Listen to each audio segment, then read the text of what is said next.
Episode 17. Oh, yeah. Who thought we'd get this far, guys? I didn't think all of us would get this far. I'll say it that way.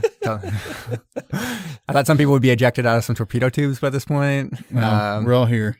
Everybody's on board this week. I thought someone would turn at some point and there'd be a mutiny. Make their own submersion podcast. Exactly, a competing submersion podcast. Competing submarine podcast. It's in the works. I don't think there's enough room in the world for 2 submarine movie podcasts. That's what you think. Yeah. Can I pull a gun on you? Then you just shoot me and... No, then I get you off the podcast and you start your own. Oh, okay. With my twin brother. Oh. And there you go. Scandalous. That's the start of it. All right. How are people's weekends going so far? It's good. Lots of movies. Watched 2 movies yesterday. Really? 2? Yeah, and then I watched Murphy's Ward today. Yesterday, my girlfriend and I, we saw A Quiet Place, which was Oh, nice. What awesome. did you think of that? I loved it. Oh, nice. And I love then- horror films. Yeah, it was good. It was more suspenseful than I would say horror, but it was really good. And then we watched Dallas Buyers Club. Oh, interesting. Interesting choice. Yeah, definitely not similar at all, but Alex, how about you? My weekend's been fine. I watched King of Kong, Fistful of Quarters. Oh, I love that film. And, That's a lot of fun. Yeah. I you love see it that too. that whatever the mullet, the main guy, he ended up getting banned from Twin Galaxies over the weekend. Oh yeah. yeah, it's been in the news. Oh yeah. It's been in our news. It's been on our radar. So I went and rewatched it again. It's pretty good. Wait, is that close? Is that close by to where you are? What? Why is it? Is it in? You said it was in your news. Is it close by to where you are? No, it's in my radar. Like I pay Oh, attention I to see. that kind of stuff. You're just generally keeping up on it. Yeah. All right. All right. He got tired Brom, of how about you? politics. Sure. Pretty good. I went and played in the Magic the Gathering Dominaria pre-release. Oh my God. Super nerdy, but that's how I met Alex back in the day. I was playing cards, and we ended up getting big into Magic the Gathering.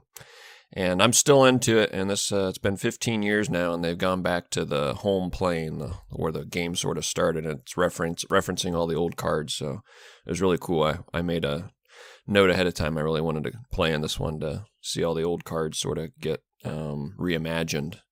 And did that, and I watched, of course, our movies. I even watched ahead, because there was a movie I really wanted to see on the list here.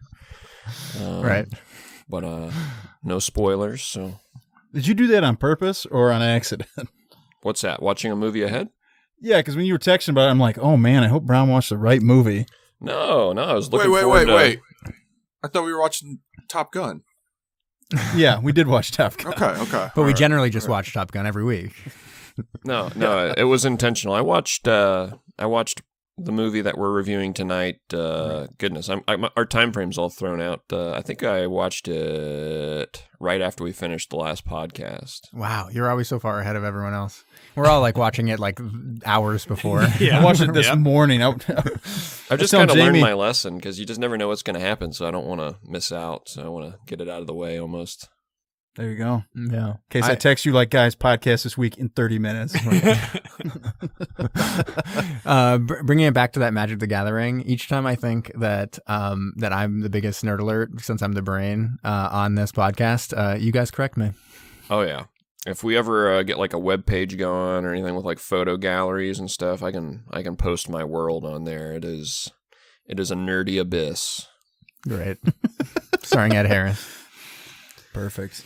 And yeah, I've been just enjoying the outdoors. It was snowing. It was like blizzards earlier this week, and then it transitioned like magic. And this weekend has been gorgeous. And so a couple of runs, some bike rides, just being out there in the farmlands and enjoying the quiet seclusion that you can't really get when it's winter and you have to stay inside your house because it sucks. We always talk about there's only 2 seasons in Minnesota. It skipped right over spring right now. Yeah, yeah. for sure. I mean, we have nothing that's really you have nothing that's in the 30s or the 40s. Yeah, nothing in the 40s specifically. It goes jumps to freezing, from freezing to just 50, boom, 60s. Yeah, yeah, it's 60 plus right now. yeah. So it's been wonderful, and I enjoyed every second of it. Yeah, but up until now it's hell. Yeah, exactly. How about you? We got a movie, right? Yes, we do. We do have a movie. And so we have no time for me. No. Let's dive this sub. It's been a couple weeks since we did that. What began as an innocent conversation among friends would soon spiral out of control and later be referred to by future generations as the eighth wonder of the modern world. Mac East Second Floor Studios takes you on the journey of your lifetime as your captains, Alex the Mustard Man, the artist formerly known as Brom, Jamie the Brain, Kyle El Capitan, and Zach the Backbone present Submersion. Alex, what movie did we all watch this week? This week we watched a movie about a Navy, I think he was a Navy guy, really pissed off flying around in a plane for half the movie, called Top Gun. That's right. It's called Top Gun. It's also known, a.k.a. Murphy's War. First title was Top Gun, and then they realized that another film would be released decades in the future that would be much more popular, so they changed it to Murphy's War. Yes. Little known fact. That's actually a Zac fact. Yeah. Don't stomp on those too much. So this is a nice one. Yeah. Right. Yep. And so let's just dive right into this guy. Right. So I mean, the cast in this was pretty great. Peter O'Toole's the main guy, and he's acting legend. And multi-Oscar. No, he never won an Oscar, but he was nominated like a million times. Mm-hmm. I think that's right. I don't think he won. Maybe I'm wrong about that. And then, and he was in Lawrence Arabia. He was super famous. And then his wife at the time, Siân Phillips, was kind of the next biggest role in it. And then Philippe Noiret. And it was made on location in Venezuela. And that's where the whole thing was set, because it opens with Murphy, our main character, Murphy, being the sole survivor of an attack by a U-boat on a merchant ship, right? Was it a merchant ship? Yeah, merchant ship, Mount Kyle. It was called Mount Kyle. Mm-hmm. That's real. I didn't make that up. No, I know. Yeah, I watched the movie. Yeah. I was sitting there, I'm like, did I just hear my name? Yeah. Just saying it over and over again. And everyone gets in. So this was kind of controversial at the time, but, or I guess maybe not at the time, maybe later, but they have scenes of the U-boat machine gunning the survivors of this absolutely merchant boat. Unloading on them. Yeah, just destroying them. I mean, the whole boat has been blown up by torpedoes, and everyone's on fire, and the water's on fire, and you see Murphy kind of swimming away underneath the fire that's on the water, and yeah, everyone's getting like machine gunned. And we flash back and forth to that and to him kind of sitting on a dock waiting for the submarine to go away. So he's all like messed up. He's burnt. He's shot at. I don't know, probably shot. I can't remember what they had to do to him when he was rescued. But he waits there, and you see the submarine go away. He sees it go up the river, and so he knows where it went. And then he sees another boat come and rescue him. Yep. Yeah, and it's captained by this French guy who is in charge of kind of that port area, and it's a very, very small location, but you know, at wartime all these places need to be manned and ready, and you know, he kind of controls all the machinery and stuff in that area. Well, he's there for an oil company. Is that right? It was an oil company? Yes. Yeah. So this basically, there's just an indigenous village, and there's a mission, and so the mission has a doctor there. Yeah, she's a Quaker, so I didn't catch that the first time, but that's what I read online, and so she's totally against the war and is kind of left to her own devices of helping this indigenous, people that live in that area. And oh boy, is it a big scandal because she's a female doctor. Oh man, boy howdy. And so Murphy gets brought in, and she's kind of helping him out. And of course, there's all these indigenous people like curious about this new white guy. And there's only, 2 white people around, and he's a new one. And he's naked. He's naked, and they've never seen a naked man before. They're naked too. Oh yeah. And so they're all crowding around the room, and he's real self-conscious because not only is she a woman and basically like playing with his junk, but and his dick's like totally out, is fine. But then all these like kids and indigenous people are kind of just staring at him. Yeah, so he's like, hey, what's going on? Not super happy about that. It'd be a weird situation to wake up in. Yes. And so he's given a bunch of medication and stuff like that, including some pills that he keeps on spitting out. You don't get a great idea what that was. No. But anyway, he asks the doctor, he says, hey, what happened to that submarine that was here? She's like, what are you talking about? There was no submarine. There ain't no submarine. Here. You imagined it. You hallucinating, and you're sick. So don't even worry about that effing submarine. And we kind of jump forwards. He's a little better, and he's like checking out the boat that rescued him. And he befriends the French guy who runs it because Breezin in the movie. Is that his name, Breezin? Yes. I didn't even remember that. I just knew him as a French guy. Well, they kept calling him Louis, but at one time they called him Breezin. Yeah, it was easy to tell he was French because he was always wearing a beret and he had a French bread loaf in his hand at most times. But I didn't catch his name otherwise. Yeah. So anyways, he wants him to take him out on the boat, and he's just kind of... He has an idea. Basically, he has an idea. He wants to fuck up that submarine. He does. Just one goal in life at this point, but is to destroy that submarine. He's pretty excited, and I thought this quote was kind of funny in the movie. Do you ever take me for a trip? Of course. It's a pleasure. And then we can talk about the British naval tradition, eh? Naval tradition? Yeah. Getting drunk and catching the clap. Yeah. And then they I mean, it's such his life, right? It just rocketed up to a 12-incher for Alex. Yeah. It was already pretty high for me, so... Well, one thing that's to be mentioned here is the French guy, Breezin, thinks that the war's going to be over soon because he heard through the grapevine that Hitler was already killed. Yeah. So there's all these rumors are flying, and Murphy, and this becomes a kind of a trend, he basically says, like, ignore that bullshit. Like, it's not real. Rumors are always flying. I think in his heart, he knows that that's actually probably true. He probably knew that the war was pretty close to being over before they were his ship was even sunk. But he wants to sink the submarine. So the last thing he wants is everyone to find out that the war's over, because at least in that case, like, he has a reason to go out and kill it. He wants it at least to be able to say, I was ignorant. I didn't know the war was over. It's no big deal that I sunk this submarine. Sorry about that, guys. Yeah. And then we just take a little glimpse over at the German U-boat, and the crew's all celebrating. They make an iron cross for the captain, and is what it is. Yeah, they make it out of job. a can of meat or can something. of sausage, yeah. Oh, that's right. Yeah, so they're kind of just... Should have been sauerkraut. Yeah, they're hanging out. It does seem like they're also anticipating the end of the war of sorts. Mm-hmm. And they're just kind of hanging out there. And then as Peter O'Toole, as Murphy's kind of playing around with different things, they also rescue another person from the attack. And it turns out to be the pilot of the plane that I guess launched off of the merchant, or protected the merchant ship. I think protected or something like that. I don't know. It took off, but they made it seem like it wasn't known by the U-boat that this plane took off. Yeah, I don't know. Wouldn't you notice? Oh, I think the idea was they didn't want it to be known that the boat was in okay shape. That the U-boat thought it had destroyed this plane and it crashed. But in reality, the guy was able to land it okay and just come out of it a little injured. Yep. And so he gets, said, I know where it is. Yeah. He tells Murphy where it is, and he's kind of taken up to be taken care of as well. And the U-boat, is there a reason the U-boat comes back at this point? Just because? Okay. So there was some kind of radio broadcast going on. That's right. Yeah. This has happened in last week's movie too. Radio broadcasts are always screwing things up for everybody. Yeah. So Murphy is off looking for the plane. Yeah. All of a sudden, all these little rubber rafts come up. All the Nazis storm the beach. Right. But it was exactly this. So basically, the woman doctor had radioed, informing that they had picked up this survivor Murphy, an Englishman.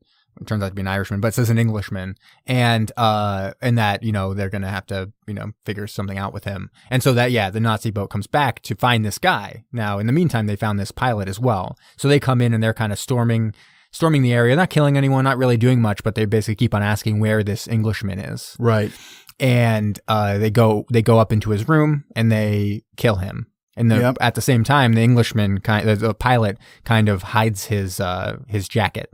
So that he doesn't... Kind of. Yeah, I don't know. It seems weird that the Germans didn't find it. It was just kind of like under the bed a little bit. Yeah. But just to hide the fact that he was actually the pilot and not this, kind of random person on a merchant ship. And they also blow up the radio equipment while they're there. Yeah, they destroy the radio equipment and off they go. And Murphy comes back and the doctor's like, oh, hey, by the way, you were totally right. That was a German sub. Yeah. Because they just came here, killed your friend. Yeah, sorry about that. And he's like, oh, well, okay. Whatever.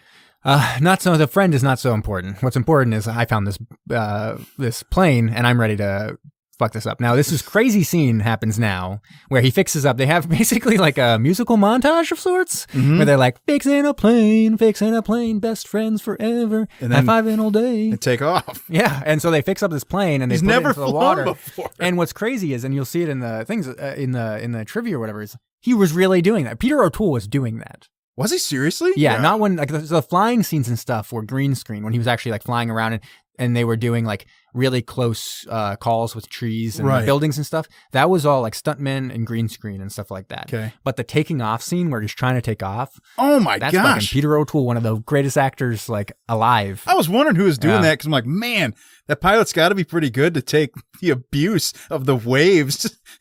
No, that was Peter O'Toole. And he said, if you want his quote was, if you ever want to know the look of sheer terror, look at me trying to take off in that plane.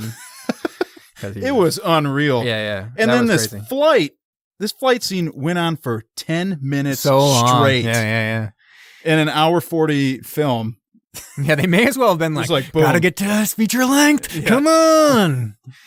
Don't worry, we get a lengthy flight scene later too. But so he flies around. Minutes. He almost flies into a bunch of stuff. But the important thing is he sees the submarine, and they don't really do much. Well, he's like skimming the village too. Yeah. It's really weird. If you're practicing, wouldn't you just maybe keep it over the water? I would keep it as high as possible until I have to go as low as possible and land the plane. But yeah, he goes over the submarine and see it. And the submarine has kind of an opportunity to shoot. They hear him and they get the guns up and stuff like that. But they don't really shoot him. And they're worried. They're obviously worried about him, and they know that he's going to come back, but they don't take him out at that point. Yeah. And so he's super jazzed at this point. He's like, I'm going to totally destroy this submarine. This is going to be awesome. He even starts celebrating on his way back flying. He's literally doing backflips in the plane and barrel rolls. It's like, what? Yeah. You just learned how to fly this plane. Yeah. And so he's collecting all kinds of stuff, jugs and petroleum and petrol and stuff like that. Because they're going to make giant Molotov cocktails to take out the submarine, which doesn't seem like the best way to take out a submarine. No. But what's it going to do to light it on fire? Is the idea that you're going to burn everyone inside? Like, heat it up like it's like a kettle corn and everyone dies inside. Like, it doesn't seem to make much sense. No, but he also at this time goes and steals dynamite from the oil company. Yeah. That's supposed to do more, maybe that could have had more of an impact. That was supposed to be it. Yeah. That's true. So anyway, they start strapping all the dynamite to these glass jugs that are filled with the petrol, and they rig up this rope mechanism that he's able to pull and drop this stuff from the plane onto the U-boat. Yeah. And as they're getting the plane back in the water, because he's kind of said, like, I'm going to fly away. He told the doctor, like, I'm going to fly away. At the same time, we get a little bit of him, like, falling in love with the doctor a little bit. He's like, hey, French guy, have you ever maybe, like, had sex with her? And he's like, no. Like, she's a doctor. I respect her too much. And he's like, well, if she wasn't so old, she'd be pretty hot, right? I'm just saying, like, if she wasn't so old, she'd be like pretty banging, right? Mm-hmm. And the French guy's like, I don't even know what you're talking about. She's like my friend, whatever. I'm totally friend zoned. Don't worry about it. And but like clearly he's like into the doctor. He is, but he's also crazy. So he's a little wild. Yep. And so he's trying to get into the water. He's told her that he's flying away and that he'll bring up back supplies and all kinds of stuff. And she realizes that's not going to be the case. Yeah. Why do you have dynamite strapped to your plane? That doesn't seem normal. Yeah. Because she runs to and she starts to try to stop him. Like, don't put him into the water. And, Murphy's like, Louis, put me in the water. And eventually Louis, in almost everything until the very end, is like, I choose Murphy. Like, there's something about, like, he feels like maybe his life is being fulfilled. It's such like it's banal life in boring kind of existence that he's bringing excitement back into it a little bit. And he's just a kind person who kind of likes this guy who has so much passion to destroy the submarine. So he puts the plane into the water and off it flies again. He's much better this time. He is, but again, we have another very lengthy sequence. This one is at least 5 minutes. Oh, yeah. He flies around a whole bunch. He flies over the submarine and they have... it's super well camouflaged. Yeah, they're camouflaged and they have guns out again. They're kind of waiting for him. They're ready for him. So they're shooting at him. They, kind of mess up his tail at one point, but he is able to fly over them and drop his bombs on them. And he's convinced that he's killed the submarine, totally destroyed the submarine. Yeah. And so he's super excited and he struggles a little bit to kind of land it. And he ends up landing it near the doctor place. Like, he's been hiding it a little bit. Right. And now he kind of brings it back because, like, he doesn't need to worry anymore because the submarine's not there. Right? Wrong. Not the case. Because the submarine basically brushes off that like no big deal, and it's like, we have to fuck up these indigenous people again. Sorry about this, and sails right over there. Totally just sprays people with bullets. Lights the whole place up. Destroys the plane, destroys a bunch of the houses there. They even shoot the canoes. People. Yeah, it shoots up the canoes. And Murphy's up there because he's been injured in the flight, during the flight. And they go up there, but they can't find him. Mm-hmm. And so they go away thinking that, I guess, Murphy just escaped into the forest or something. And they're like, whatever. I don't know why they just left so quickly. They're like, whatever. It's fine. He sucks, and we destroyed his plane, so who cares? If that's how I thought he was going to take us down, maybe he's not that big of a problem. And so they leave, and he kind of sits there, and he's, dejected and all that. He has a pretty good quote here, too. What's that one? He's just talking to the doctor. He's like, I thought I'd sunk her. I didn't. Yeah, no. It's like, oh, okay. Well, that about sums it up. That explains it. So he has one more plan in place for taking out the submarine. And the idea, or especially since, I think, does he hear that the war is over? Or he knows in some way that it's like... He does hear last chance. Yeah, he hears it, right? He hears it. He's going to take a barge that the French guy lives on and just ram the sub. Right, but how does he know the sub will be just like hanging out? Or is he going to go wherever the sub is? It doesn't matter. He's just going to, I think he's just going to go where it is. Okay. And when he was flying back, didn't he see like an oil spill? Or an oil slick, so he knew. Well, he knew that's where he knew where it was hiding. But when he brought the barge out, it was kind of just in open water because the war had ended. So they were celebrating and shit and kind of getting drunk. Yeah, they were kind of out in the middle of nowhere. I didn't know how he knew that unless he was just heading upriver and saw the submarine kind of hanging out. If the submarine was underwater or something, they wouldn't have whatever. Or if it was steaming out to the ocean, they would never have caught up in this barge. But he does hear that the war's over, and he smashes the radio, and that's when Breezen's like, "Why did you smash the radio for?" He's like, "I don't know. I'm wild." And I didn't like the music or something. I can't remember what he said, but he said something where he's basically kind of brushed it over, like, and then the doctor hears that the war is over, gets like a radio or something or a radio report saying that the war is over, and she tries to canoe out because he sees the barge going as well, and it's like, no, it's like yelling at him, like, no, like, and he's just like, "Hey, how you doing?" And it's like, and Louis like, oh, wait, is she saying something? Ha, ha, ha. Viva la France. And Murphy's like, oh, I didn't hear it, whatever. And then they keep on going, steaming towards, and Louis seems fine at this point. Louis seems fine at this point to kind of ram it, and then but doesn't realize that like they're gonna be shot at, something like that. So he starts to get a little nervous about the situation. But they're steaming towards the submarine, and the submarine captain's called up to the bridge. They're all shit faced. Yeah, totally and even the captain's like, "Hey, Germany surrendered. Yeah. Like it's done. Yeah, you don't gotta keep up with this." Yeah, and that's when Louis even is like, "They're saying they surrendered." And, Murphy does his whole, like, I don't care, I didn't hear, like, whatever, and kind of keeps on going. And they're shooting up his barge, but it's a barge, so it keeps on going.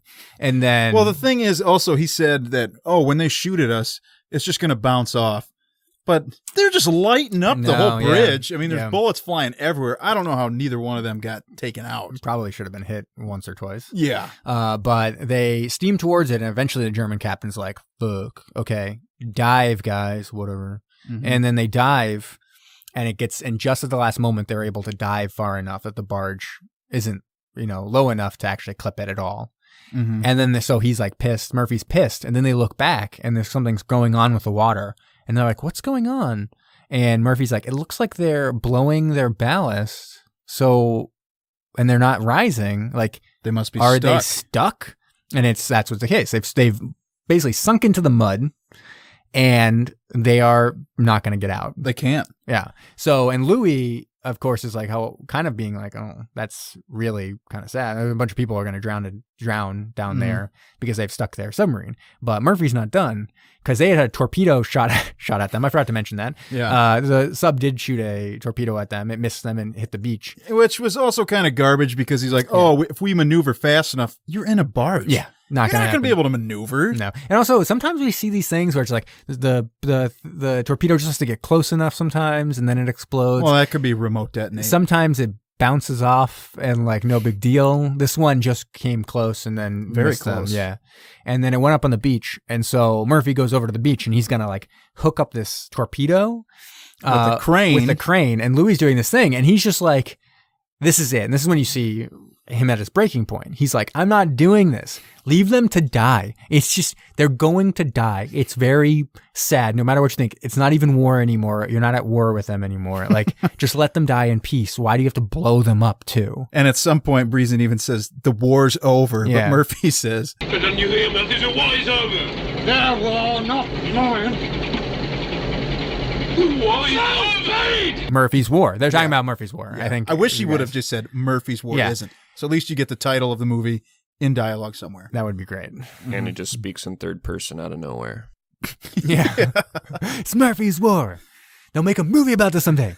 So Louis just goes off and kind of rightfully Murphy's like, hey, I probably can't do this myself. I'll probably kill myself doing this, right? Louis, come back. And Louis is like, no. And he's like, well, maybe I won't kill myself doing this. It'll be fine. Probably be fine. So he hooks it up and gets over to the crane and he's pulling it. And I could have sworn that I thought that was when it was going to happen. He's going to just blow himself up because he's like lifting this torpedo up and it's got the little cap on the front that's supposed to hit and get depressed. I thought that. And then explode. I thought when he was going to pull it up, he would just kill himself by like exploding the torpedo. Because it would hit the sand. Yeah. But no, it pulls up and it's lame, whatever. He gets it suspended. And he takes the barge over, kind of no big deal again. Takes it over, hangs it over the submarine, and they're still trying to get out. And you see some scenes of them kind of like mumbling, like, he's not going to get an Iron Cross for this. Like, Right. Well, yes, you're all going to die. That's an interesting way to kind of work with that idea. Mhm. But they kind of hear, oh, he's back, because they have sonar, and he's back now. And he lets it go, and kind of predictably, in the 70s sense of film, the torpedo goes down, it totally explodes like a torpedo is supposed to. He's kind of running away, but the crane falls over and just falls right on top of him. Yeah. And But he he's doesn't like- even seem too upset about it. No, he's kind Until of the- happy. Until the boat starts sinking. Yeah. He's like, oh, man. Yeah, he's like, I'm oh, in." shit. And then it goes down just like the Titanic did in Titanic, and the movie's done. Do you think Titanic was inspired by this film? I believe so. Yeah. It was directed by James Cameron, right? This film? Should have been. I think it was. This was his second highest grossing film, Behind the Abyss. Behind the Abyss. That's right. Nice. And so we came in under time. We did. We didn't even get to hear the sound, so let's just play it. We'll just play it. Just for fun. Did you do it? Oh, there it is. I guess I had to turn my ringtone on. It's a real sad sound. A real sad one because we didn't spend more time than we should have doing our recap. I mean, you got everything you need to know. A lot of it was like fixing up a plane and then flying it around. Yeah, there was a It was like lot of half fluff the in this film. movie. Yeah, Lot half of the film fluff. was. Lots. But yeah, so there's Murphy's War. all right, let's get right into some ratings. Alex, let's start with you. What'd you think about this? Okay, I like the movie, of course. I'm gonna give it like an 8. Wow, Ooh. that's pretty good. I loved Peter O'Toole's character, how it starts off like barely alive and then just sinks into this madman and it ultimately kills him. But just watching that all unfold and like how he seems so happy when he's patching up the airplane, knowing he's just going to go and try to find these Germans and kill them. Like, I don't know. I loved it. It was whatever. That's it. I just loved it. I liked But it, whatever. I do want to personally call out all of the IMDb users who rated U-571 negatively because Germans would never kill poor innocent civilians in the water. They would actually go help them and give them food. Not in this case, once again, and nobody said anything about it. They did not watch Murphy's War. They then. did not comment a single damn thing about it on IMDb. So This is a documentary too, right? Murphy's War. I believe this was done. This is a documentary. I think it is. Very sad ending. You would wonder why the film crew didn't intervene at his death. yeah. Cinema verite. What are you gonna do? So I still liked it though. I'll give it an 8. Yeah. All right. Brom, how about you? I'm going to be on the polar opposite end of the spectrum here. From a perspective of the score, I thought the movie was a little awkward with the music and everything, and just of course how it ended as well. But there was just like I don't know if it's like with your 70s films or whatnot, but the music would just like cut out and there would just not really be anything going on, and there was just awkward, silences and stuff in the movie. And it kind of took me out of it that I was watching, it made me think I was watching a movie and, lost the element of suspension of disbelief. And of any movie I've seen about, World War II, this seemed to almost humanize. And I mean, the Nazis were still villains, obviously, in this film, but it humanized them in some ways and didn't make them out nearly as bad as some other movies did. And like, as we alluded to, they're at the bottom of the river there, stuck, and they're going to die. But now, like, Murphy is kind of like becoming the villain. He's transitioning into, as Alex alluded to, the madman that is still hell-bent on murdering these guys, even though they're on their deathbed, their death riverbed. I was hoping you would go there. As soon as you said deathbed, I was like, you better go there. Come on. And I think also, as indicated by how short our review was, there was a lot of fluff in this movie. And, just waiting for him to lift off the river when he's trying to get the plane airborne, and some of the other scenes like that, even the intro scene with the flashbacks. There were just some really long scenes, just a little excessive at times, and ended up being a lot of fluff in the movie with not a lot of actual content that furthered the plot. And I was ultimately really bored with this movie. I couldn't keep my eyelids open at times, and I do not want to rewatch this one. I have to give this a 4.5. Wow. That is polar opposite. Sounds like there might be a little bit of a fight coming up between you and Alex. Fight to the death, maybe. It's not what I want, but you guys didn't like my U571 score either, so I did not. All right, Zach, how about you? The only good thing I will say about this movie isn't even in the movie. It's on the poster. I loved how the poster said World War II was just ending. World War Murphy is about to begin. That is fantastic. 12 inches. That got me so excited for the movie. And then I was so incredibly disappointed. The movie was not entertaining. It was, as Ben said, so much fluff. And I just sat there clicking through it to get through it. I'm going to give it a 3. I will never watch that movie again. All right. This is a divisive one shaping up here, boys. I'm gonna swing back towards Alex on this guy, the Mustard Man himself, kind of trailblazer for my score. I'm gonna give this a 7.0. I enjoy 70s cinema. This is not too different than some of the stuff you see, and kind of slower. A lot of kind of good, bad. Is the main character kind of good or bad? You get to play with, you get a lot to chew on in that sense. And this had an exotic locale and all that. Like, I enjoyed kind of moving through at the leisurely pace that this provided me. On top of that, it gave us a good game plan for when we eventually kick Brom off of the podcast and he rages war against it. We'll know all his game plan. I mean, first he's going to fly a plane around and try to drop Molotov cocktails on our submarine that we record on, and we just have to be ready for it. Yeah. And when he brings that barge out, we don't dive like straight into a mud bank like idiots. Right. No, we like kind of go out to open water maybe. Maybe start the engine up real quick as he's coming towards you. Maybe get away. To warm it up just in case you do have to move away from the barge that's going super slow. I don't want to be going towards a tragic ending myself, so I might have to pull some plays out of a different playbook as well. Ooh. Oh. Depth charges. You're going to depth charge the shit out of our submarine? We'll just have to hold on. And eventually we'll get so tired that we'll surface in a crazy plan that we concocted and we'll destroy you. Sorry, Brom. But yeah, so I give it a 7.0. I enjoy it. I mean, I think Peter O'Toole was good in this. It's kind of a one-man show a little bit. And he was a fun character to be with. I do think it had a lot to think about on whether he was good and whether you really ended up sympathizing with the Germans. I mean, the war was over. And you can think about it a bunch of different ways, but it was kind of sad. They were going to die anyways. I mean, I think that's the thing that's kind of the hardest to grapple with is they are dead. They've grounded their submarine. No one's getting that submarine up in time to actually save them. They are going to die. And yet he's still going to grab a torpedo to blow them to smithereens. Maybe for the best. I mean, then they all die pretty quickly rather than suffocate to death. But like, that's kind of hard to grapple with him, just the rage and kind of craziness that it takes to take that out.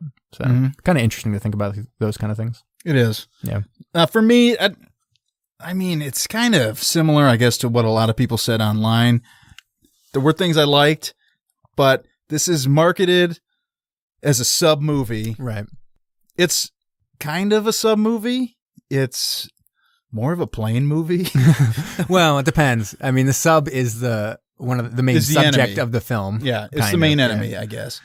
So it is hard to imagine that we would do another film where someone was just hunting a sub from a boat or something like that. Right. That's hard to imagine just because you spend so little time on that sub, if any time. Well, you get very few glimpses. Just a little glimpse, just a few of them, yeah. As a result, I think it had the least tension probably of any of the movies that we've seen to this point, just because aren't in that claustrophobic space of the submarine. Mm-hmm. Yeah. And again, I do agree with what you guys said, where you see the transition to Madman. That was kind of cool. Peter O'Toole did a very good job in this. For me, I'm going to come in at like a 6 on this. So we're going to come in about even, I think. Yeah, we probably will. It's actually going to get a pretty good score. It's all right. All things considered. I didn't know Peter O'Toole did the flight of the plane when it was taking off. Yeah. That's actually very impressive to me. Some of the stuff, like everybody said, a lot of fluff. Do I need 10 minutes of a flight?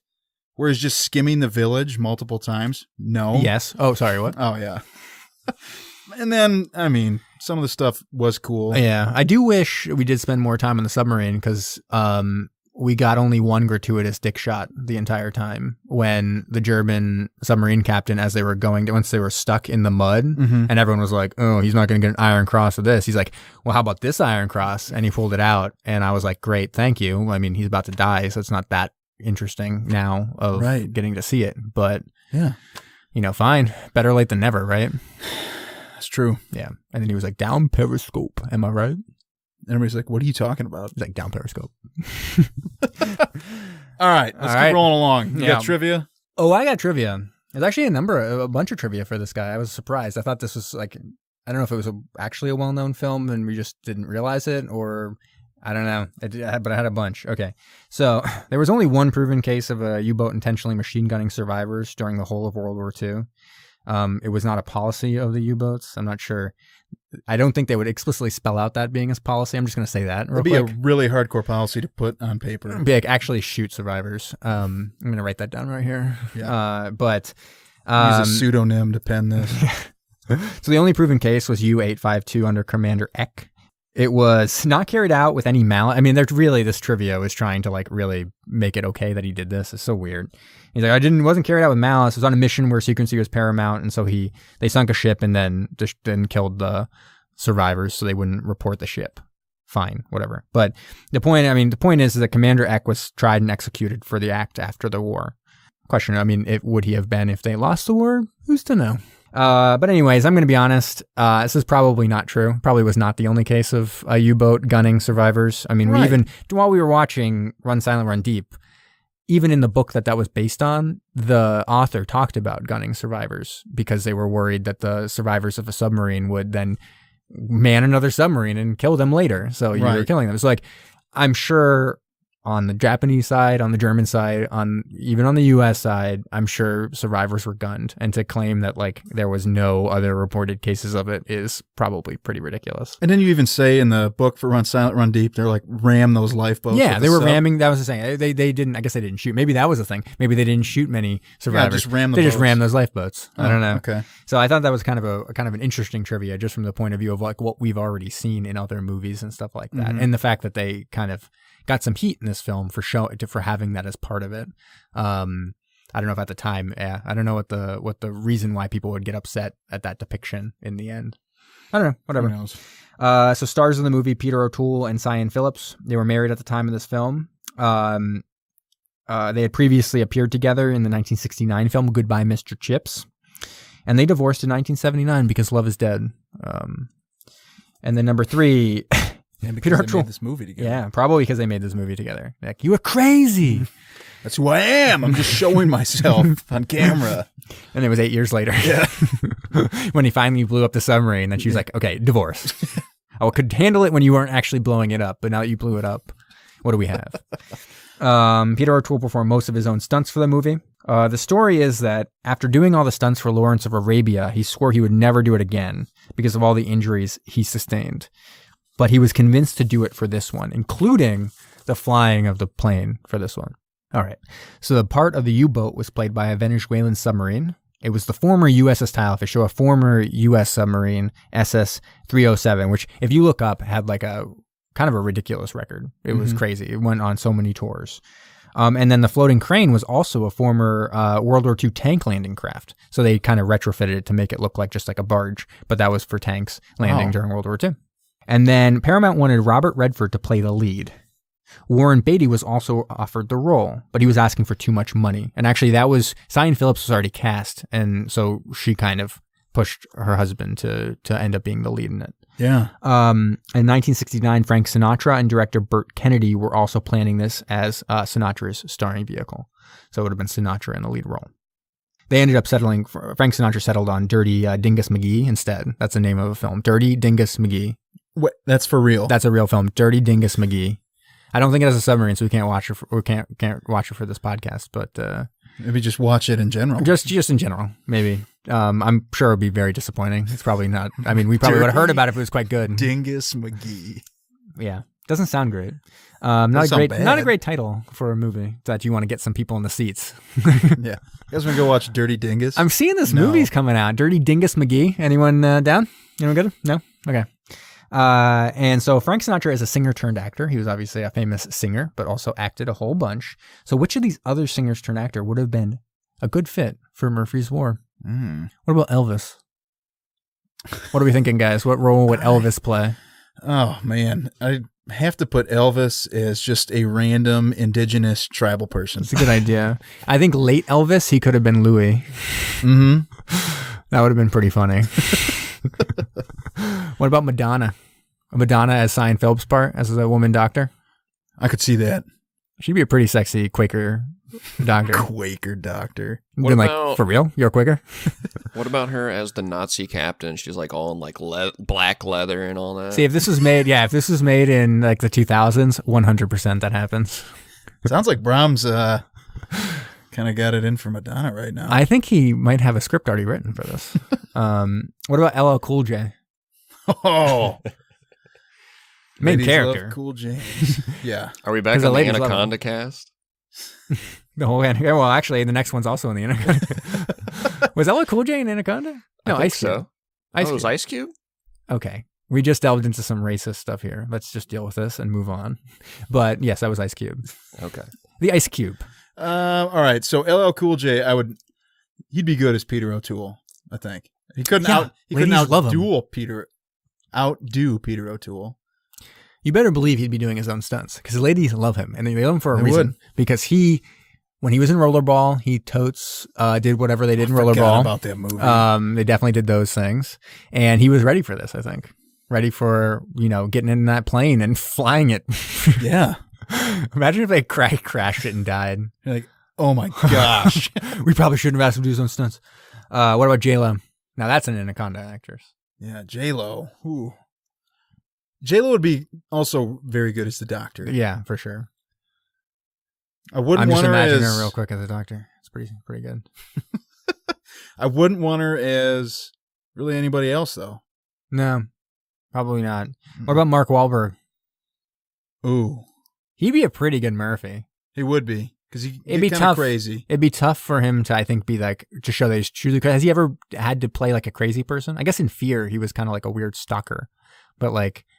What else? Yeah, I mean, he's him. usually pretty straight-laced and, kind of the hero. Yeah. He's not really like a crazed person. Yeah, that's true. But maybe if he wants to stretch his wings, get that Oscar. Murphy's War is the way to go. Murphy's War 2.0. What about Justin Timberlake? JT. I I don't think I could see him in this movie. He would. I think he would actually ruin it. It wouldn't be good. Yeah. It wouldn't be good. Okay, and then the greatest singer of our lifetime, Ed Harris. What do we think? Oh, yeah. Old Eddie. Ed Harris would be great in for this. sure. Let's be Yeah. serious about this. He'd be really it'd be good. amazing. He'd be really good. He Could gets be those the crazy Nazi eyes. captain, though, too. They could expand the role for him. Yeah. Ed Harris only battles the bad guys. He's got his rippling muscles. He's got his abs. He's already got his, oil out What to about put The him on Rock? his abs. He is the bad guy. Yeah, but, it's complicated. It is complicated. Really trying to, stop her. Geostorm. I really sympathize with Ed Harris and The Rock. What do we think, guys? But yeah, I just want him to oil up those abs, get out into that seaplane, and take it up, because he could definitely fly that seaplane. Mm-hmm. I believe in him. I think he could. And he would destroy the submarine with those Molotov cocktails. He He wouldn't wouldn't have even fucked need it up Molotov like cocktails. Peter O'Toole. Peter O'Toole screwed it up, not Ed Harris. He takes it out. It's a really boring movie, but he just takes it out that first time. And then he we lives. saved 40 minutes. And then he totally bones that nurse for 2 hours. She's a doctor, not a nurse. Sorry, that was sexist of me, and I apologize to all our listeners and to women across the world. I'm sorry. There you go.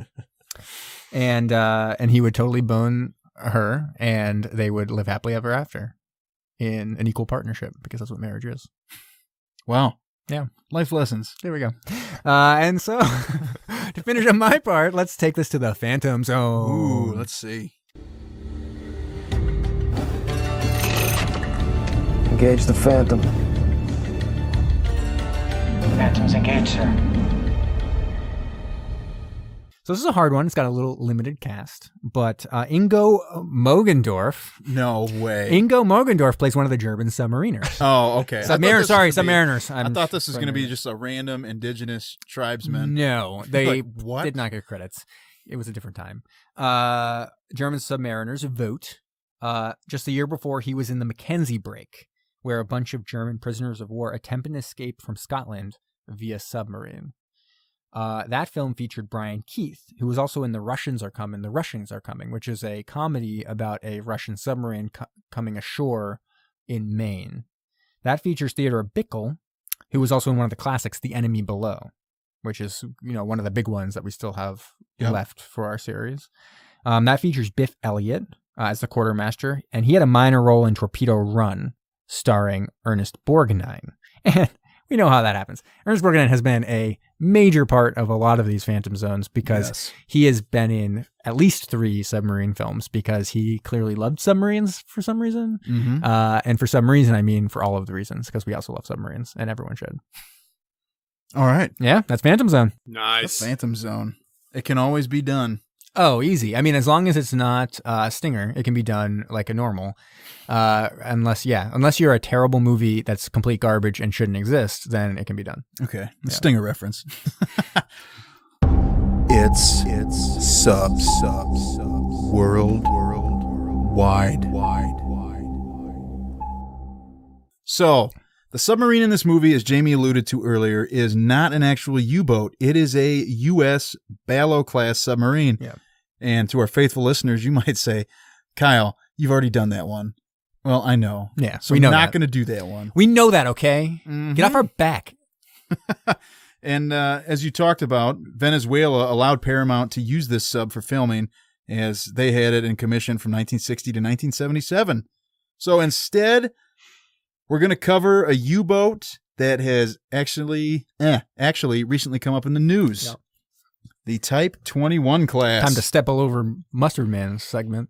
Oh, no. Don't worry. I For won't do once. that. I'll just talk about this one. It's a Type 21 class. So these are diesel, electric, I like this, electro boots. Electrobute. Just electric boat. These were designed during World War II, and they were produced prematurely, and so there were a lot of production defects that went on with these, and they contracted these out to some inexperienced shipbuilding companies, which led to a lot of the problems. So there were 118 of them built. Only 4 were deemed combat ready out of 118, and only 2 of them were actually sent out. Wow. And none of them sank any Allied ships, although one of the captains said, right before they got the word that the surrender was going on, they had a British warship in their sights. That sounds like he was maybe, kind of tooting his own horn. Like, guys, totally had this British ship lined up. But would have got him, but we're ended. So we get that stupid radio signal. Yeah, that didn't stop Murphy. No. You just smash that radio. Let's go. Yeah. So this was the first submarine that was designed to be mainly operated while submerged, because we've seen in other movies where a lot of the times the subs would run on the surface and they would go and they would only submerge really to get away or to stay hidden. But this was actually made to stay underwater for most of the time. They had a large amount of batteries, which let them do this. And they could even recharge the batteries while they're at snorkel depth, which can lead to some problems. Because you're venting all through the snorkel and you can only cruise around at 6 knots. Otherwise you'd snap it off. Or if there were valves on there that prevented seawater from being sucked into the engines, and if those slammed shut, the engines would draw air from the boat and it would create a vacuum, which would put intense pressure on your ears or could even rupture your eardrums. So probably not super fun. That all being said, it says that these were much improved over the Type 7 class. It doesn't sound like it. No, only 4. It sounds like it was terrible. Yeah. So they were 251 feet, 8 inches long. They had 2 diesel engines that generated 3,900 horsepower.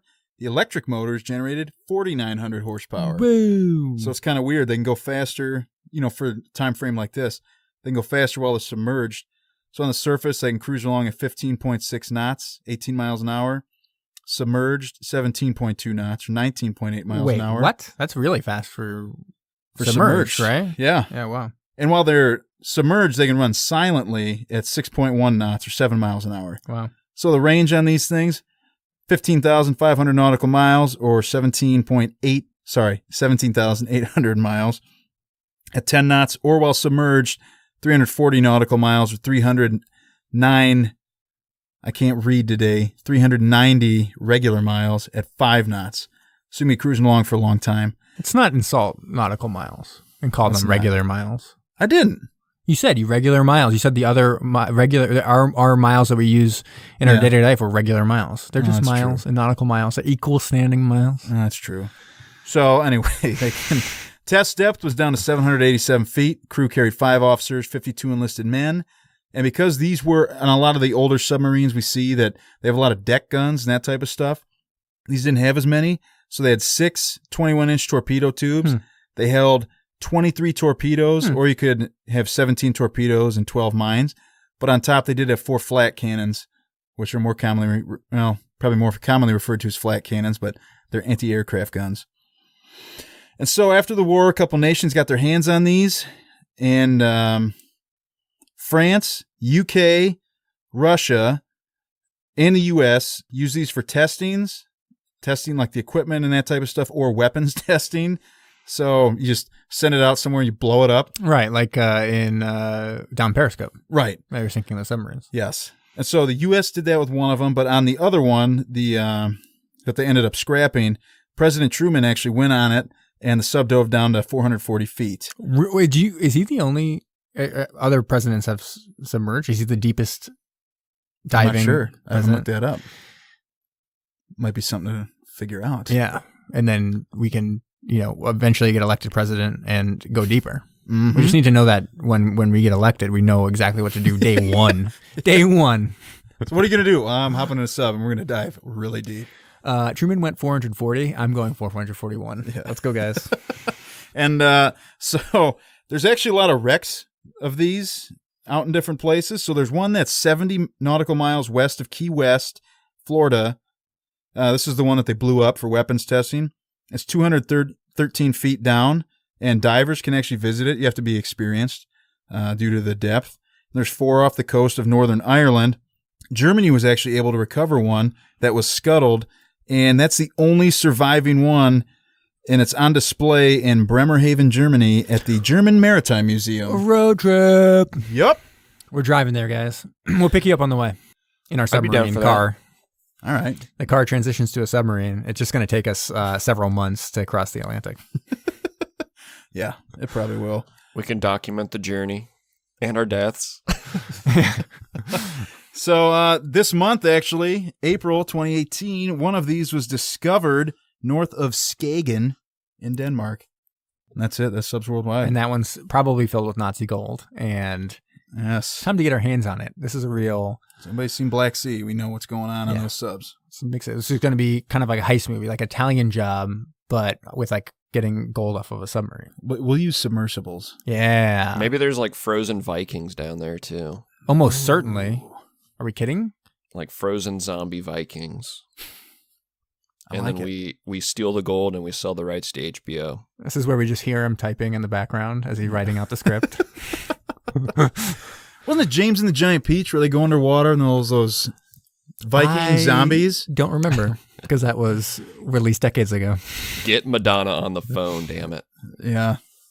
Brom needs this. All right, Alex, you got any news for us? Update on Alex. Breaking news. Alex had to get called out for work, so he is no longer in this call. What? Man. Yeah, he dropped out, but I did find an article. I can take his spot. Oh, let's do it. And News that's the with Zac Fact version. The alternative fact is that he did not like that Zach and I gave it a 4.5 and 3.0. Straight up left. And just left. Rage quit the podcast. It was right as we were giving our ratings. Right after Zach gave us 3, I saw Alex disconnect. I'm like, whoa. Zach, can you promise us that this is not going to be a Zac Fact type situation and that you're not going to make up some news story? Not that Zac Facts are fake because they're obviously real, but I'm just I just want to make sure that the news will be real. Can you give your citations? This is 100% real from NPR.org. Okay. Now, Kyle, you did just mention Subs Worldwide, and you lost me about halfway through your segment. But what? Not unlike this movie. Yeah. What was the name of the sub that you were talking about? The Type 21. Okay, so this is different. All right, so here we go. This is a news story. Here's the title. International News says, missing Nazi submarine found near Denmark. Spoiler. No, that's what this is. Yeah. Yeah, is it just say like XX1? No. Oh. It's the sub. The sub is U3523. Yeah. That's it. Well, I think I believe that this is the news story. Yes. Okay. Yeah.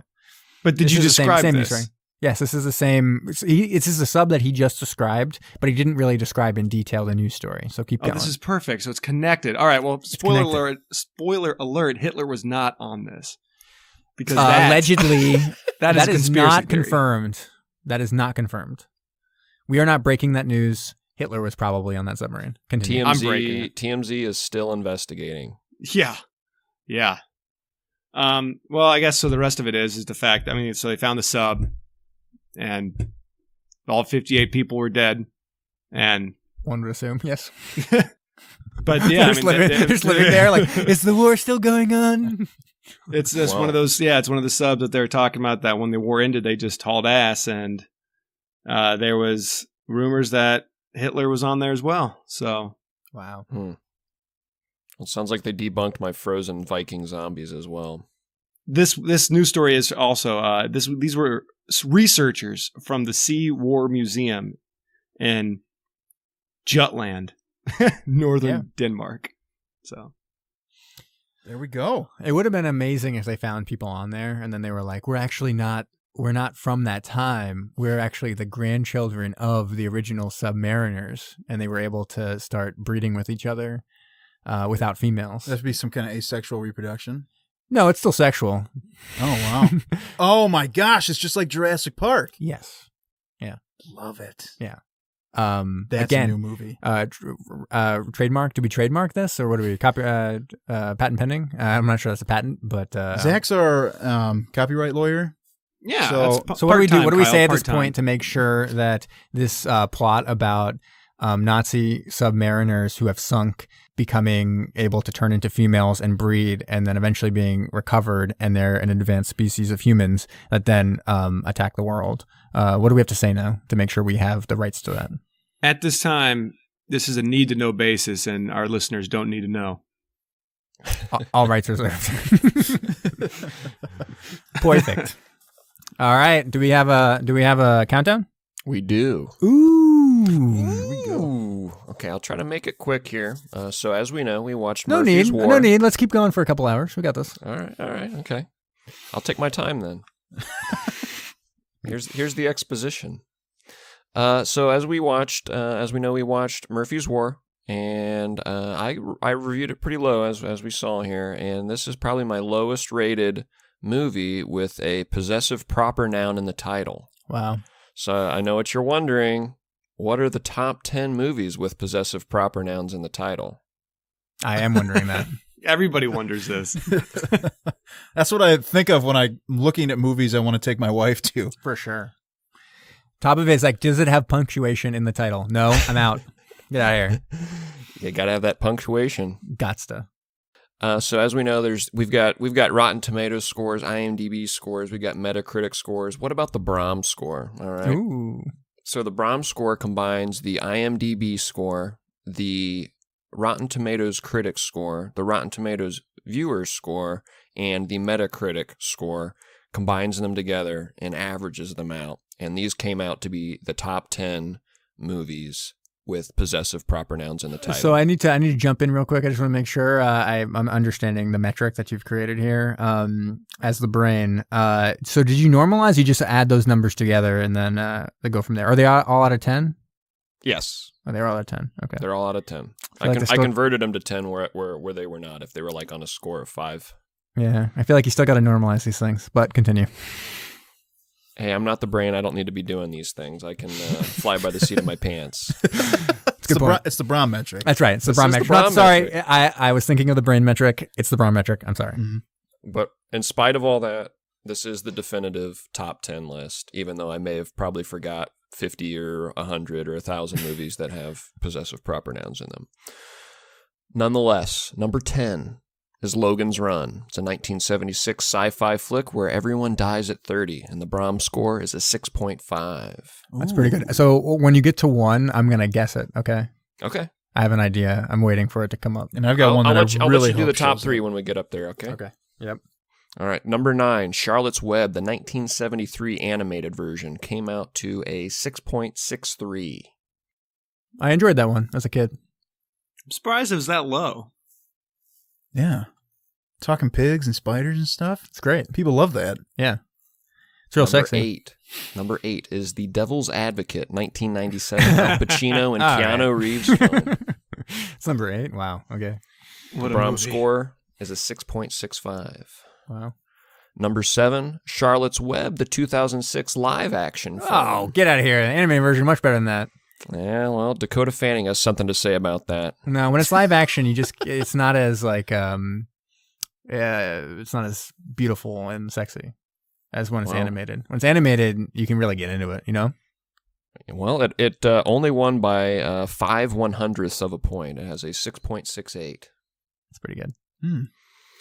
Number 6, Jacob's Ladder. This is a mind bender from 1990 featuring Tim Robbins. Yeah, 6.90. So spoiler alert for our listeners, this entire podcast is a Jacob's Ladder type situation where we will wake up and realize this was all a dream, a terrible, terrible dream.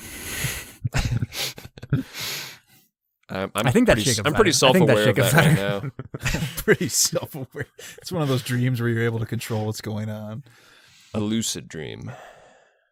Number 5 is Pete's Dragon. This is the 2016 live-action version. Oh, God. That movie, I tried watching that movie on a plane, and I was like, nah, I may as well just go to sleep right now. You watch movies like that on planes? Yeah. I watch really hardcore violent movies on planes. No, I thought don't know why. you were going to say hardcore porn, Kyle. Yeah, murder porn. Yeah, there's just always people sitting around me watching. What are you doing? Don't worry about it. I'm just watching this. Yeah, it's why you're always flying on like Czech Airlines. It's the only way you get porn on. What? No, I tried to watch. I always watch films that I heard got pretty good reviews, but that I don't think I would ever watch outside of being on an airplane. Gotcha. Pete's Dragon was one of those, and I was watching for like 30 minutes, and I was like, I'm not nearly interested enough in this film. Oh man, You're gonna have to give us a top 5 list of those sometime. Yeah, maybe the ones that I couldn't watch on an airplane. Top 5 movies that Jamie could not watch on airplanes. Yeah. Number 4, Jamie, this one might be one that you probably watched and enjoyed on an airplane. Molly's Game. This is a newcomer, 2017. I just watched this yesterday. I literally watched this, or I finished it yesterday. I watched it on Friday. It's 2.5 hours long, so we didn't go do it in one go. Had to watch it on Friday and then finish it on Saturday. Am I getting this right? This is a Jessica Chastain film about an Olympic skater that ran an underground poker club. It is. That's exactly what it's about. It's Aaron Sorkin's, I think it's directorial debut, but he wrote and directed it. And he's, West Wing and Social Network and stuff like that. And Few Good Men. He's written a bunch of stuff. He's one of the acclaimed screenwriters of our time. And he directed it. All right. Well, I got a 7.4. And we're to the top 3. I'll tell you some honorable mentions are Weekend at Bernie's, Charlie's Angels, and Miss Peregrine's Home for Peculiar Children. So does that mean Weekend at Bernie's 2 is in the top 3 because it's not in your honorable mentions? It could be. Oh, man. Because otherwise, I'm confused because it should be honorably mentioned at this point. Oh, do you want to take a crack at the top 3? I know what number 1 is. I do also. It's Jennifer's Body. No, it's not Jennifer's Body. Jennifer's Body is probably not even in this top 3. Kyle. Do you want me to say what number 1 is, or just wait till it's number 1? If you want to wait till number 1, I didn't know if you wanted to guess. I didn't know if you want to guess top 3. Okay, well, number 3 is Carlito's Way. 1993. Yeah, Al Pacino, Sean Penn, crime drama. 7.5. Great film. Never seen it. Then how do you know? I don't. I just know. I recognize the name, and so it must be good. Okay. That's one way to do it. Yep. Number 2. This one, I might be throwing you here. I think this would be one that you could guess as number 1. Breakfast at Tiffany's. 1961. Audrey Hepburn classic. Super racist. One of the most racist depictions on film. That wasn't who you were going with at number 1, huh? No. Schindler's List. List. Fuck! I forgot about it. Wait, that's not on there? It's one of my favorite movies, too. Schindler's List is It's amazing. not on there, Ben? Schindler's List. It's not on the list.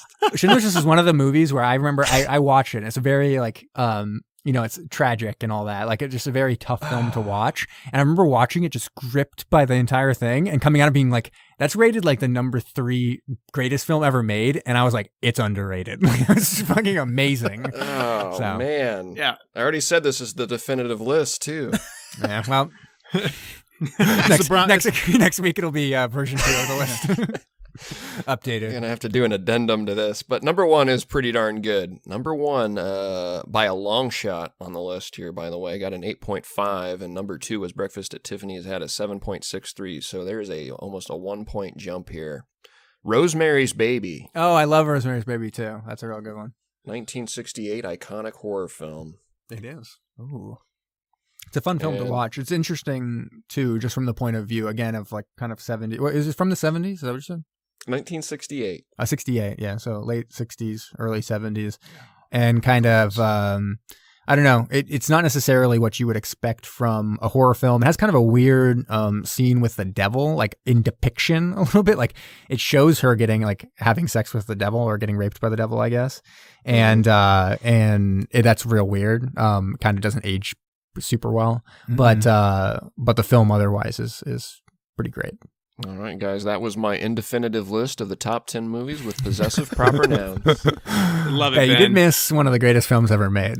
Jennifer's Body. And also Jurassic Park. It's the park owned by a guy named Mr. Jurassic. Is there anything else you guys can think of that I forgot? Yeah, Jurassic 5's park. What about Bill and Ted's Excellent Adventure? That should be number 1. Bill and Ted's Excellent Adventure and Bogus Journey. Both should be on there. I don't know. There's probably a whole bunch that you missed because that list was terrible. When you miss Schindler's List, it really puts some holes in my... This really does sound like the beginning of Murphy's work because we probably should just kick you off the podcast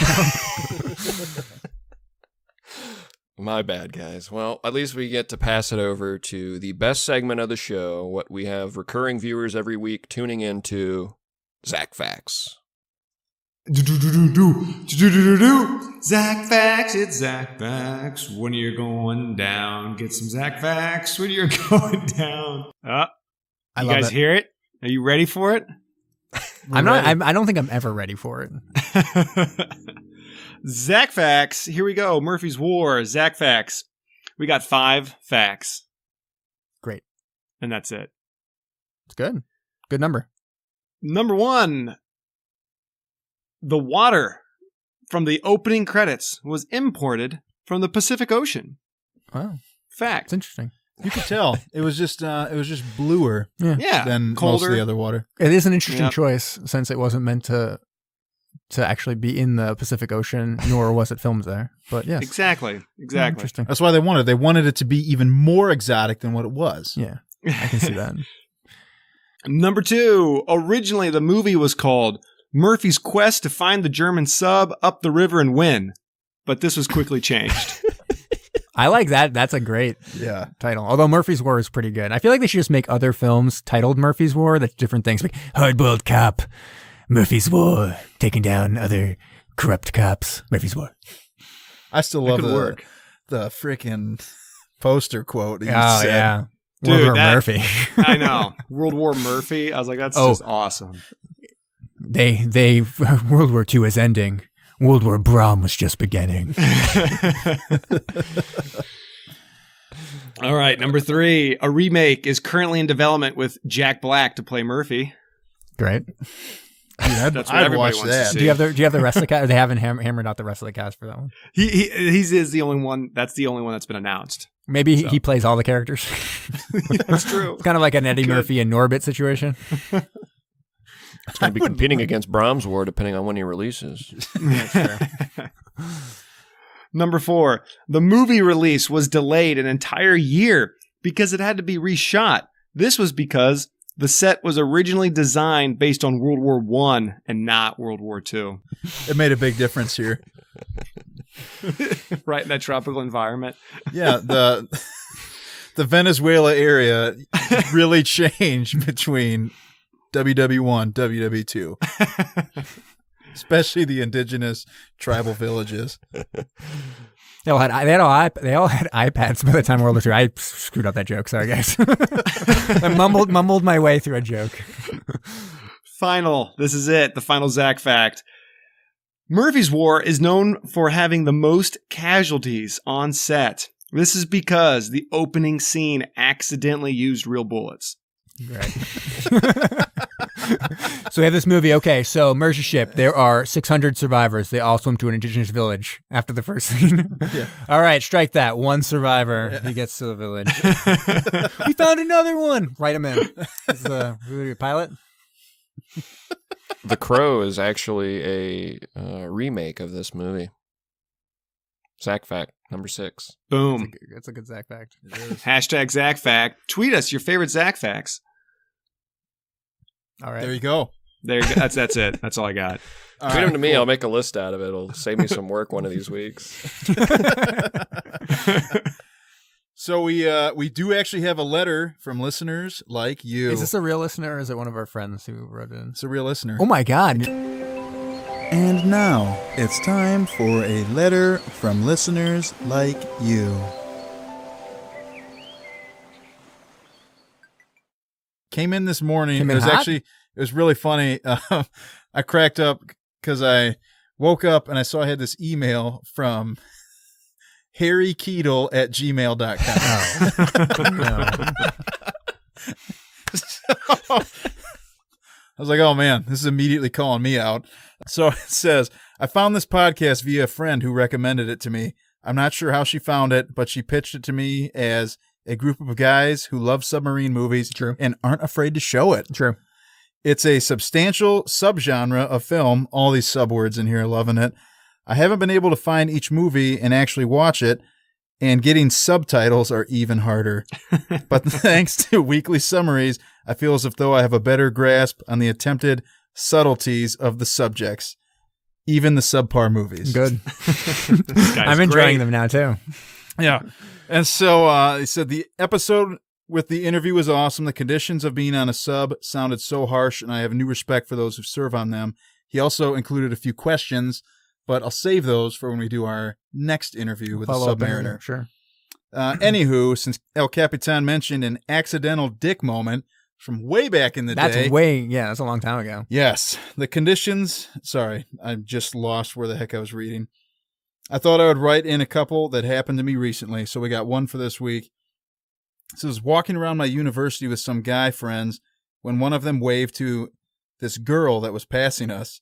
She stone cold looked him in the eye and kept walking. While we razzed him about the tragedy that had just unfolded, he told us she was in his study group and he had seen her weekly for months. He didn't understand why she wouldn't acknowledge him. Turns out this girl has a identical twin who was what they just passed.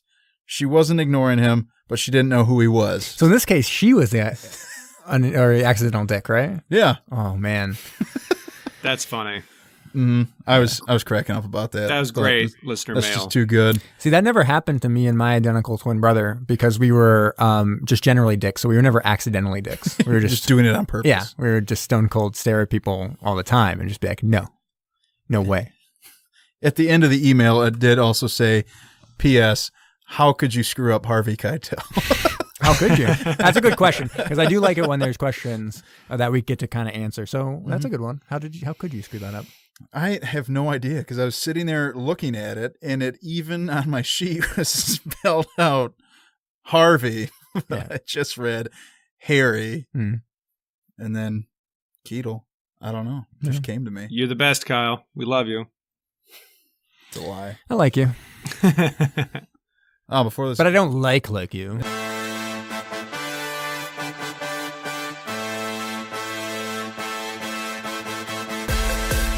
Thanks for listening to Submersion. Find us on SoundCloud and follow us on Facebook, Instagram, and Twitter.